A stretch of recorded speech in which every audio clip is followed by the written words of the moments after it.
کاچو میں سیلابی تباہ کاریاں، ہزاروں لوگ تاحال بے یار و مددگار۔ پہاڑی سلسلوں میں شدید بارشوں کے بعد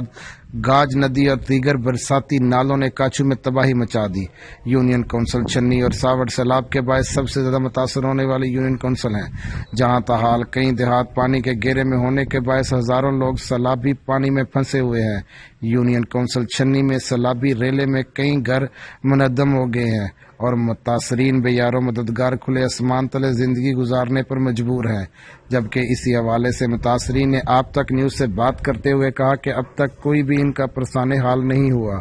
ہم بے یار و مددگار وقت گزار رہے ہیں، جبکہ کاچو کے تمام روڈ سیلابی پانی میں بہہ جانے کے باعث آمد و رفت کا سلسلہ مکمل کٹ جانے کے باعث اکثر شہروں اور دیہاتوں میں کھانے پینے کی اشیاء ختم ہو چکی ہیں، جس کے باعث لوگ دوہری مصیبت کا شکار ہیں۔ متاثرین نے حکومت سے مدد کا مطالبہ کرتے ہوئے کہا کہ جلد سے جلد کوشش کر کے زمینی رابطہ بحال کیا جائے تاکہ خوراک کی قلت پہ قابو پایا جا سکے۔